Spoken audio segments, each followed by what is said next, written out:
Everyone, welcome back to the channel. तो अगर हम बात करते हैं तो एसएससी सीबीटी 1 का रिजल्ट आने ही वाला है। तो जिन्होंने भी पहले से क्वेश्चन प्रैक्टिस करना शुरू कर दिए और जो हमारे लेक्चर्स डिफरेंट क्वेश्चंस के डिफरेंट लेवल के, जो हमारे जेई लेवल, ए लेवल और ईएससी के पीवाईक्यू को देख रहा है, उन लोगों को एक एज मिलेगा। तो आज भी हम बहुत ब्यूटीफुल क्वेश्चंस करने वाले हैं, तो जरूर देखिएगा क्वेश्चन। और अगर आपने लास्ट लेक्चर्स नहीं देखे तो जरूर देख लीजिएगा, अच्छे क्वेश्चन आपसे मिस नहीं होने जाने चाहिए। पहले क्वेश्चन की तरफ चलते हैं। तो पहला क्वेश्चन देखते हैं क्या कह रहा है। तो पहला क्वेश्चन कह रहा है कि a horizontal angle theta is measured by 4 observer multiple times. तो एक हॉरिजॉन्टल एंगल है जिसको हम बोलते हैं थीटा, उसको मेजर्ड किया गया है 4 मल्टीपल टाइम्स और हमने उस वैल्यू को रिपोर्ट किया है। तो अगर हम बात करें यहाँ पर, तो हमें मोस्ट प्रोबेबल वैल्यू निकालनी है। अगर मोस्ट प्रोबेबल वैल्यू की बात करें तो ये वो वैल्यू है जो हमारी क्लोज होती है ट्रू वैल्यू के पास। तो जो ट्रू वैल्यू होती है उसके क्लोज जो वैल्यू देखी जाएगी वो हमारा मोस्ट प्रोबेबल वैल्यू है। वेल, अगर हम मोस्ट प्रोबेबल वैल्यू की बात करें तो उसको किस तरीके से निकालते हैं, तो हम अर्थमेटिक मीन के हेल्प से निकालते हैं। तो अगर हम इसको निकालना चाहे तो किस तरीके से निकाल लेंगे, ये बेसिकली अगर हम बात करें यहाँ पर, तो ये हमने देखा पहली वैल्यू हमारी 4 ऑब्जर्वेशन ली गई है, दूसरे में 3 ऑब्जर्वेशन ली गई है। तो इनको बेसिकली हम मल्टीप्लाई करेंगे। तो हमने 36 डिग्री जो है हमारा 30 मिनट, उसमें 4 का मल्टीप्लाई किया। फिर हमने अगला देखा 36 डिग्री है, बस उसको हमने 3 से मल्टीप्लाई किया। फिर हमने देखा 35 डिग्री 30 मिनट, उसको हमने 8 से मल्टीप्लाई किया। और फिर हमने 36 डिग्री 30 मिनट, उसको हमने 4 से मल्टीप्लाई किया।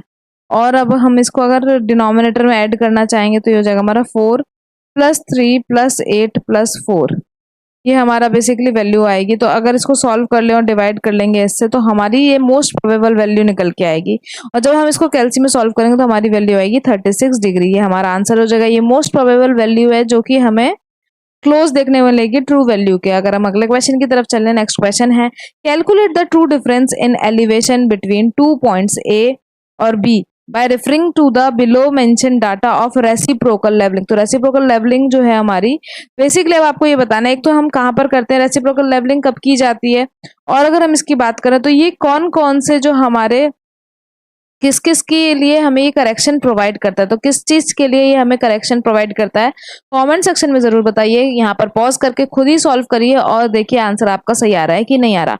तो बेसिकली ट्रू डिफरेंस पूछा जा रहा है, मतलब HL की वैल्यू पूछी जा रही है। तो HL क्या होता है, HA - HB plus HB dash minus HA dash, मान लो HA dash minus HB dash, और इन दोनों को सम करने के बाद इसका मीन ले लेंगे, 2 से डिवाइड कर लेंगे।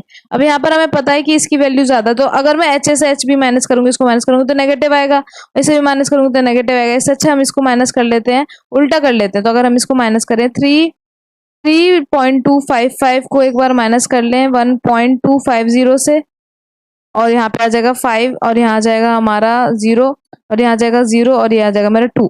और यहाँ पर इसको कर लेते हैं एक बार 2.970 माइनस 0.955। तो यहाँ पर क्या आ जाएगा हमारा, ये हो जाएगा 5, यहाँ हो जाएगा हमारा 6 में से 5 माइनस किया 1, और यहाँ पर हमारा 0, और ये हो जाएगा मेरा, जब इससे कैरी लिया तो इसका 6 और ये 2 हमारा हो जाएगा। बस अब हमें इसकी भी वैल्यू मिल गई, इसकी भी वैल्यू मिल गई, इन दोनों को ऐड करना है और हमें 2 से डिवाइड करना है। तो आगे सॉल्व करते हैं। अगर तो इसकी बात करें, यहाँ पर सॉल्व करते हैं। तो अगर इन दोनों की बात करें हमें क्या क्या मिला था, एक बार देख लेते हैं। तो एक जगह मिला मुझे 2.005 और एक जगह मिला 2.015। तो 2.005 प्लस 2.015, इन दोनों को ऐड करेंगे, ये हो जाएगा 10 1 कैरी 2 0 और ये 4, और इसको 2 से डिवाइड कर देंगे। तो 4.202 को जब 2 से डिवाइड करेंगे तो ये आ जाएगा मेरा 2.010 मीटर, ये मेरा आंसर आ जाएगा और बिल्कुल करेक्ट आंसर है ये। नेक्स्ट क्वेश्चन की तरफ चलते हैं। नेक्स्ट क्वेश्चन क्या कह रहा है उसको भी देख लेते हैं एक बार। तो अगर नेक्स्ट क्वेश्चन को देखें तो बाय यूजिंग अ टैक्योमीटर, तो सबसे पहली बात यहाँ पर बोला by using a tacheometer. Tacheometer क्या है, ये टैक्योमीटर और कुछ नहीं है, एक तरीका का हमारा, जो टैक्योमीटर की बात करें तो एक तरीके का हमारा ट्रांजिट थियोडोलाइटी है, जिसमें स्टेडिया हमारा फिक्स्ड रहता है। तो ये एक तरीके का ट्रांजिट थियोडोलाइटी है। With horizontal sight line of sight the 3 cross hair reading. तो 3 क्रॉस हेयर रीडिंग है हमारी, जो हमें दे रखा है, क्रॉस हेयर रीडिंग दे रखे हैं 2.08, 1.76 और 1.44 metre. If the multiplying constant is 100, तो हमें मल्टीप्लाइंग कांस्टेंट दे रखा है 100। अगर मैं मल्टीप्लाइंग कांस्टेंट की बात करूं, मतलब हमारा k की वैल्यू, मल्टीप्लाइंग कांस्टेंट क्या होता है मेरा k, तो k की वैल्यू मुझे 100 दे रखा है, तो एडिशन कांस्टेंट जो मेरा c होता है उसकी वैल्यू मुझे दे रखी है 0 यहाँ पर। और डिस्टेंस तो फाइंड करने को बोला, distance between the instrument and stadia rod station. तो बेसिकली अगर मैं बात करूं तो यहाँ पर d की वैल्यू हमारी फाइंड करने को बोले, जो कि ks प्लस c होता है। अब अगर बात करूं तो c मेरा 0 हो गया, k की वैल्यू मुझे दे रखी है 100। s हमें निकालना है। s क्या होता है हमारा, जो हमारा s की बात करते हैं, जो हमारा स्टेडिया की वैल्यू हमें दे रखी है, स्टाफ इंटरसेप्ट जो है हमारा वो निकालना होता है। s हमारा क्या है, स्टाफ इंटरसेप्ट। वेल यहाँ पे अगर हम बात करते हैं जो हमारा मल्टीप्लाइंग कांस्टेंट होता है, अगर उसको निकालना चाहे तो एक और फॉर्मूला होता है जो कि हमारा होता है f अपॉन आई। ये भी हमें याद होना चाहिए अगर हम इतना ही डिस्कस करें तो। जहाँ पर f क्या है, मेरा फोकल लेंथ है, और i क्या है, मेरा स्टीडिया हेयर का जो इंटरवल होता है। जो स्टीडिया हेयर है यहाँ पर जो ऐसे होंगे, इनके बीच का जो इंटरवल है उसे i कहते हैं। और f क्या है, मेरा फोकल लेंथ। वहीं पे अगर मैं बात करूँ c की बात करती हूँ तो c क्या हो जाता है मेरा, फोकल लेंथ में जब मैं d प्लस कर दूं, d क्या है मेरा, distance of the object from the centre of the instrument. तो जो ऑब्जेक्टिव और सेंटर ऑफ द इंस्ट्रूमेंट है उनके बीच के डिस्टेंस को हम d से शो करते हैं। तो ये तो मेरा c एडिटिव कांस्टेंट हो गया, और k मेरा मल्टीप्लाइंग कांस्टेंट हो गया। अब यहाँ पर इसकी वैल्यू पुट करके निकालते हैं। अगर यहाँ पर हम पुट करना चाहें तो आप वैल्यू को पुट करेंगे तो d निकालेंगे, d फाइंड करना है, k मेरा 100 दे रखा है। और अगर मैं जो डिफरेंस निकालना चाहूँ स्टेडिया इंटरवल स्टेडिया कॉन्सेप्ट का, अगर मैं डिफरेंस निकालना चाहूँ स्टीडिया इंटरसेप्ट का, तो हमारा क्वेश्चन कहाँ गया, क्वेश्चन की बात करते हैं। तो यहाँ पर हमें 2.08 माइनस 1.44 करना पड़ेगा। 2.08 माइनस 2.08 माइनस 1.44, 1.44 करेंगे, इसमें 4 आ जाएगा। और अगर हम यहाँ माइनस करें तो यहाँ पर हमारा 6 आ जाएगा, और ये हो जाएगा मेरा 0, क्योंकि ये हो जाएगा 1। तो अगर 0.64, तो यहाँ पे बस मल्टीप्लाई करना है, इसकी वैल्यू आ गई मेरी निकल के 0.64। इसको मल्टीप्लाई करेंगे तो 64 मीटर मेरी डिस्टेंस निकल के आ गई। 64 मेरा मीटर मेरा डिस्टेंस निकल के आ गया, तो ये मेरा कैपिटल डी की वैल्यू हो गई। वेल अगले क्वेश्चन की तरफ चलें, अगला क्वेश्चन देखते हैं। तो अगला क्वेश्चन हमारा मैचिंग का है, जिसमें एक तरफ हमें टाइप ऑफ सर्वे दे रखा है और एक तरफ हमें इंस्ट्रूमेंट यूज दे रखा है। तो अगर हम बात करते हैं यहाँ पर, तो एक तरफ हमें टाइप ऑफ सर्वे दे रखा है और एक तरफ इंस्ट्रूमेंट यूज दे रखा है। तो पहला है हमारा chain survey, chain and compass survey. Compass सर्वे कौन सी चीज यूज करेंगे, क्या एलिडेट यूज करते हैं, तो नहीं। एलिडेट हमें पता होना चाहिए कि एलिडेट जो है हमारा प्लेन टेबल सर्वे में यूज किया जाता है। तो प्लेन टेबल सर्वे में एलिडेट यूज किया जाता है। वेल अगर हम बात करते हैं एरो जो है हमारा, वो चेन सर्वे में यूज किया जाता है। तो एक का हमारा 2 हो गया, प्लेन टेबल सर्वे का 1 हो गया। हाइड्रोग्राफिक सर्वे जो हमारा वाटर में सर्वे किया जाता है, जो हमारा उसको हम हाइड्रोग्राफिक सर्वे बोलते हैं, और उसमें हमारा साउंडिंग रॉड यूज किया जाता है। तो सी का हमारा 4 हो गया। और टैक्यूमेट्री क्या हो गया हमारा, ट्रांजिट वर्नियर थियोडोलाइट, जो डी का हम 3 देखने को मिलेगा। तो A2B1 C4 और डी हमारा 3 देखने को मिला। वेल नेक्स्ट क्वेश्चन की तरफ चलते हैं। अगला क्वेश्चन है कि the distance between 2 point measure using 20 metre chain was recorded as 327 metre. तो 327 मीटर हमारा हमने रिकॉर्ड किया है, मतलब ये हमने मेजर किया है। वहीं पर अगर हम बात करें, इट वॉज फाउंड की जो चेन है वो 3 सेंटीमीटर लॉन्ग थी। इसका मतलब जो हमने लेंथ ली है, जो एक इसमें बेसिकली ट्रू इंटू ट्रू और रॉन्ग इंटू रॉन्ग वाला कॉन्सेप्ट लगता है। तो ट्रू लेंथ निकालनी है। तो अगर मैं बात करूं तो ट्रू लेंथ को हम मान लेते हैं कैपिटल एल, और यहाँ पर जो हमारी लेंथ, जो हमारी चेन की लेंथ है वो हमें दे रखी है 20। चलिए यहीं पे अगर हम बात करते हैं तो यहाँ पर हमारा क्या हो जाएगा, 20.03 हो जाएगा, क्योंकि 3 को हम मीटर में चेंज करेंगे तो 100 से डिवाइड करेंगे, और उसको फिर हम क्या करेंगे 20 मीटर में ऐड करेंगे, क्योंकि वो लॉन्ग है। अगर शॉर्ट होता तो माइनस करते। तो 20.03 मल्टीप्लाई बाय हमने जो रॉन्ग डिस्टेंस कवर की है वो हमारा हो गया 327। जब इसको सॉल्व करेंगे तो हमारी वैल्यू निकल के आ जाएगी, और हम जब इसे कैलसी में सॉल्व करेंगे तो ये क्या हो जाएगा, बस हमारा 20.03 हम इसको यहाँ लिख देंगे अपॉन 20 मल्टीप्लाई बाय 327, जो हमारा निकल के आएगा बेसिकली 327.49 मीटर। 327.49 मीटर हमारा आंसर निकल के आएगा। ये हमारी ट्रू लेंथ निकल के आई है लाइन की। वेल अगले क्वेश्चन की तरफ चलते हैं। नेक्स्ट क्वेश्चन कह रहा है कि dash is the daily variation of the position of magnetic needle as it points to the north. जब हमारा वो नॉर्थ की तरफ पॉइंट करता है और डेली वेरिएशन हमें देखने को मिलता है। तो डेली वेरिएशन वाले को हम क्या कहते हैं, डेली वेरिएशन वाले को हम क्या कहते हैं, क्या सेकुलर वेरिएशन कहते हैं, या एनुअल वेरिएशन कहते हैं, या फिर डायोरिनल वेरिएशन कहते हैं, फिर इरेगुलर वेरिएशन। जब डेली वेरिएशन होता है तो उसे हम डायोरिनल वेरिएशन कहते हैं बेसिकली। अगर हम इस क्वेश्चन की बात करें तो हमारा सी ऑप्शन करेक्ट है। एनुअल वेरिएशन हमें कब देखने को मिलता है, जब हम पूरे साल में, जब हमारा जो पूरा साल एक बेसिकली हमें कब देखने को मिलेगा, ऑब्वियसली एनुअल नाम लिखा है तो पूरे साल में जो वेरिएशन देखने को मिलता है वो हमारा एनुअल वेरिएशन हो गया। सेकुलर वेरिएशन की बात करते हैं अगर, तो ये हमारा स्लो ग्रेजुअल है और हम इसको बता नहीं सकते क्योंकि ये इरेगुलर टाइम में देखने को मिलता है। ये बेसिकली अगर हम इसकी बात करें तो 150 ईयर के अप्रोक्सीमेट हमें देखने को मिलता है।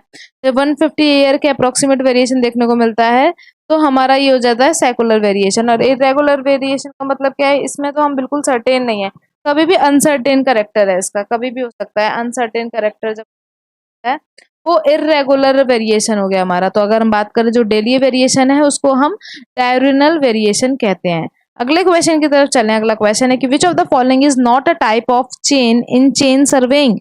अगर हम बात करते हैं यहाँ पर तो चेन में, चेन सर्वेइंग में कौन से टाइप ऑफ चेन नहीं है, क्या metric chain, Gunter chain, revenue chain या कर्व चेन। तो ये किसी नाम की चेन हमने नहीं देखी तो ये चेन नहीं होती है, तो यही हमारा आंसर है क्योंकि not a type of chain पूछा गया है। अब कुछ चीजें हम डिस्कस कर लेते हैं। अगर हम गंटर चेन की बात करते हैं तो पहली बात गंटर्स चेन की बात करें तो आपको भी कमेंट सेक्शन में बताना है कि बेसिकली इसकी लेंथ कितनी होती है। तो इसकी लेंथ हमें देखने को मिलती है 66 फीट। और अगर हम इसके नंबर ऑफ लिंक्स की बात करें तो यहाँ पर हमें लिंक्स देखने को मिलेगी 100। वहीं पे अगर हम बात करते हैं इंजीनियर्स चेन होता है हमारा, एक इंजीनियर्स चेन होता है जो कि हमें 100 में से हमेशा 100 लेके आते हैं। तो इंजीनियर्स चेन में क्या होगा, आपको 100 फीट की देखने को मिलेगी और 100 ही लिंक्स देखने को मिलेगी, 100 लिंक्स देखने को मिलेगी। वेल वहीं पे अगर हम रेवेन्यू चेन की बात करते हैं, रेवेन्यू चेन की बात करें तो वहां पर हमें क्या देखने को मिलेगा, 33 फीट की जो हमारी चेन है और यहाँ पर हमें 16 लिंक्स देखने को मिलती है। और मैट्रिक चेन की बात करें तो हमारे पास मैट्रिक चेन में भी हमें तीन तरीके की चेन देखने को मिलती है। वैसे तो 5 मीटर की भी होगी, एक 20 मीटर की भी देखने को मिलेगी, 30 मीटर की भी देखने को मिलेगी। अगर हम 20 मीटर की बात करें तो यहाँ पर हमें 100 लिंक्स देखने को मिलती है, 100 लिंक्स देखने को मिलती हैं। और अगर हम बात करें यहाँ पे 150 देखने को मिलती है हमें 30 मीटर लिंक्स में। तो ये 20 मीटर में 100 लिंक्स और 30 मीटर में हमें 150 लिंक्स देखने को मिलती है। वेल वहीं पे अगर हम बात करते हैं डिफरेंट टाइप ऑफ चेन को भी हमने डिस्कस कर लिया और इस क्वेश्चन का आंसर हो जाएगा कि कर्व चेन नाम की कोई भी हमारी चेन नहीं होती है। अगले क्वेश्चन की तरफ चलते हैं। अगला क्वेश्चन है कि there are certain checks adopted for traversing in angular work. तो अगर हम बात करें एंगुलर वर्क जब हम करते हैं, सर्टेन चेक्स हम करते हैं, तो वहां पर वो बोल रहा है कि in this regard the sum of all exterior angle of a closed traverse. तो ऑल एक्सटीरियर एंगल जो हमारा क्लोज टावर्स जिसकी साइड हमें दे रखी है, एन की वैल्यू हमें दे रखी है 6। तो अगर मैं सर्टेन चेक्स की बात करूं, सबसे पहली बात सम ऑफ इंटीरियर एंगल भी हम निकालते हैं, वो कितना होता है उसका फॉर्मूला भी हमें याद होना चाहिए। तो अगर हम इंटीरियर एंगल की बात करें तो हमारा जो सम ऑफ इंटीरियर एंगल है उसकी वैल्यू कितनी होती है 2n-4 इंटू 90। एन क्या है यहाँ पर, नंबर ऑफ साइड। अगर मैं सम ऑफ एक्सटीरियर एंगल की बात करूँ जिसके बारे में इस क्वेश्चन में पूछा जा रहा है, तो सम ऑफ एक्सटीरियर एंगल की अगर हम बात करें तो यहाँ पर बस कुछ नहीं होगा, सम जो नीचे यहाँ पे फॉर्मूला है इसमें प्लस लग जाएगा, तो 2n+4 इंटू 90 हो जाएगा। तो ये मेरा सम ऑफ एक्सटीरियर एंगल हो गया। और अगर मैं सम ऑफ डिफ्लेक्शन एंगल की बात करूँ तो हमेशा जो सम ऑफ डिफ्लेक्शन एंगल है वो हमेशा 360 देखने को मिलता है। ये भी एक तरीके का स्टेटमेंट में पूछा गया था क्वेश्चन, ये याद रखना है। तो sum of deflection angle is always 360 degree, 360 degree. और जो हमारा सम ऑफ जो हमारा बैक बियरिंग और जो हमारा फोर बियरिंग होता है उनका डिफरेंस कितना देखने को मिलता है, 180 डिग्री देखने को मिलता है। तो अब मैं यहाँ पर वैल्यू को पुट करूँ, एक्सटीरियर एंगल है तो यहाँ पर अगर मैं पुट करूँ वैल्यू को, तो इसमें पुट करते हैं तो 2 इंटू 6, एन की वैल्यू हमें 6 दे रखी है, +4 मल्टीप्लाई बाय 90, यही तो बोल रहा है। अगर मैं बात करूं तो यहाँ हो जाएगा 12+4 16, 16 मल्टीप्लाई बाय 19, 16 9 सा होता है 144। तो 1440 डिग्री मेरे को यहाँ पर देखने को मिलेगा सम ऑफ एक्सटीरियर एंगल जब मेरा क्लोज टावर्स है 6 साइड का। तो इस क्वेश्चन का आंसर हो जाएगा 1440 डिग्री। और आपको ये फॉर्मुलेस जो है याद रखने हैं क्योंकि आज एक्सटीरियर के लिए पूछ लिया है, कल को वो हो सकता है इंटीरियर के लिए भी पूछ सकते हैं। वेल अगले क्वेश्चन की तरफ चलते हैं। अगला क्वेश्चन क्या कह रहा है, तो नेक्स्ट क्वेश्चन हमारा कर्व से है। For a simpler curve, for simple circular curve having deflection angle of 90 degree. तो डिफ्लेक्शन हमें एंगल कितना दे रखा है 90 डिग्री का। तो जो हमारा इस तरीके से कर्व जा रहा होता है, बेसिकली अगर हम बात करें यहाँ पर हमारा कुछ कर्व होता है और यहाँ से हम एक टेंजेंट पास करते हैं, यहाँ से हमारी टेंजेंट पास करते हैं, तो जो हमारा बेसिकली डिफ्लेक्शन एंगल होता है, डिफ्लेक्शन एंगल की अगर हम बात करें तो डिफ्लेक्शन एंगल हमारा शो किया जाता है जो हमारा डिफ्लेक्शन एंगल है इसको हम शो करते हैं। बेसिकली अगर एंगल ऑफ डिफ्लेक्शन की बात करें तो हम इसको इस तरीके से शो करते हैं। अब अगर इसकी बात करी जाए यहाँ पर, वो हमें वैल्यू दे रखी है 90 डिग्री, यहाँ पर हमें डिफ्लेक्शन एंगल की वैल्यू 90 डिग्री दे रखी है, और बोल रहा है कि टेंजेंट की जो डिस्टेंस है, जो टेंजेंट डिस्टेंस दे रखी है हमें, जो टेंजेंट की लेंथ दे रखी है, मतलब जो मेरा अगर बात करूँ r10 del by 2 alpha by 2, या जो भी हम बोलें, अगर इसकी बात करें r10 थीटा बाय 2 भी लिख सकते हो, उसकी वैल्यू हमें 300 दे रखी है। जिसमें अगर मैं बात करूं तो r की वैल्यू मुझे यहाँ से फाइंड करनी है।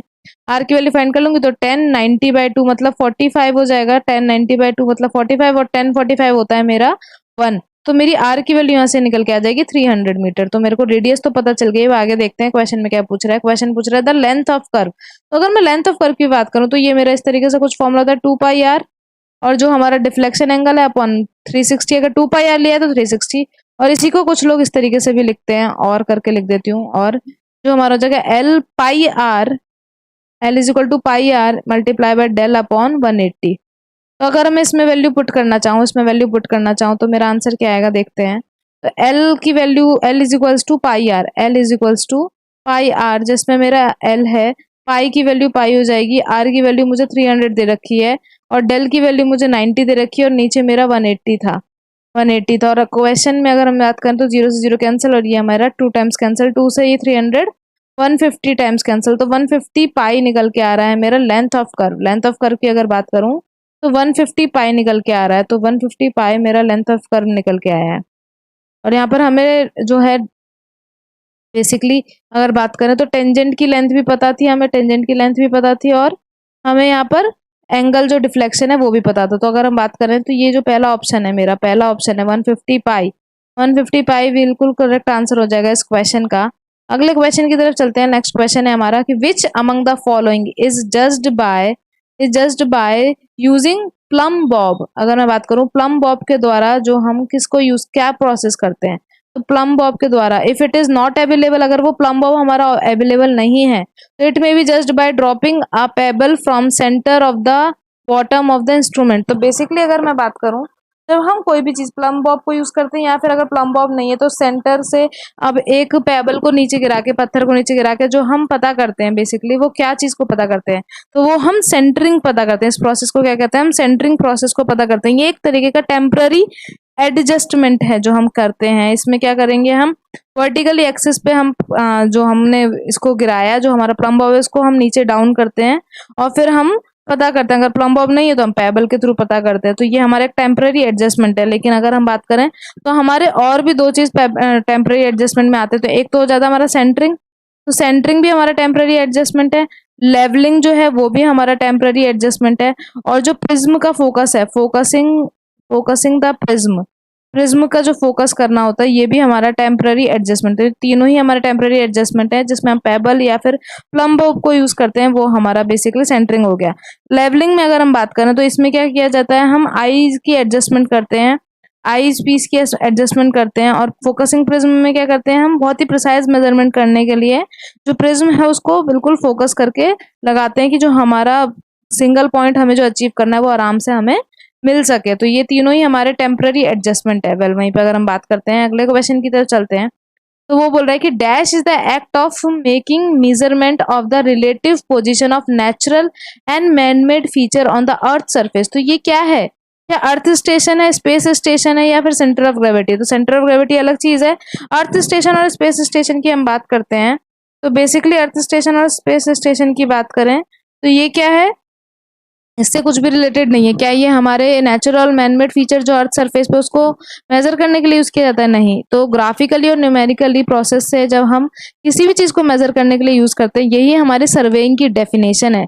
तो देखिए डेफिनेशन से भी क्वेश्चन आ जाता है, तो ऐसा नहीं है कि हम इजी पॉइंट्स को मिस कर देंगे। तो surveying is the act of making measurement of the relative position of natural and man made features on the earth surface and the presentation of this information either graphically और numerically. तो A option will be the correct answer of this question. अगर अगले question की तरफ चलें, अगला question कह रहा है कि pick out the correct action by the assistant if the surveyor signals right arm up and move to the right. तो पहले उसने राइट आर्म अप किया और उसने फिर मूव टू द राइट की तरफ उसने ऐसे दिखाया। तो बेसिकली ये किस चीज को शो करता है, क्या ये शो करता है हमारा जो plumb the rod to the left, fix the rod, या फिर plumb the rod to the right, या फिर move considerably the right.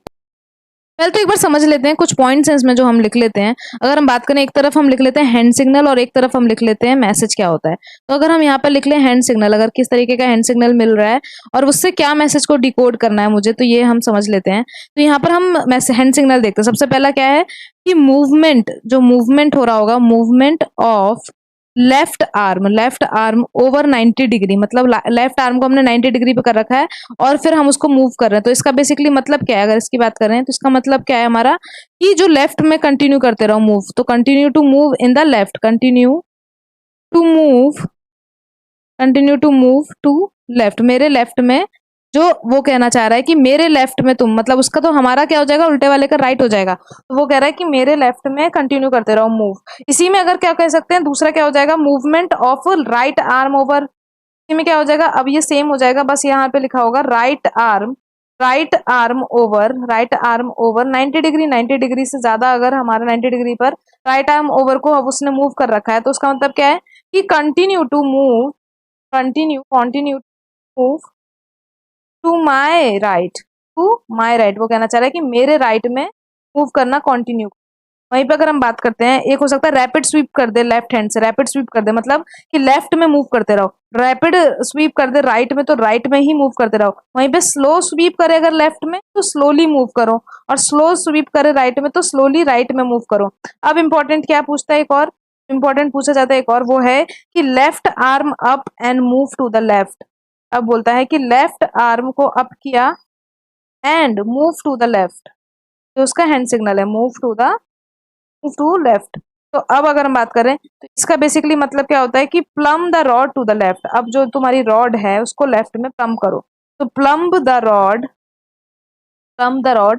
To the left. बहुत इंपॉर्टेंट है, ये क्वेश्चंस आते हैं। यहीं पे राइट के लिए भी पूछा जा सकता है, तो वो बोलेगा right arm up and move to right.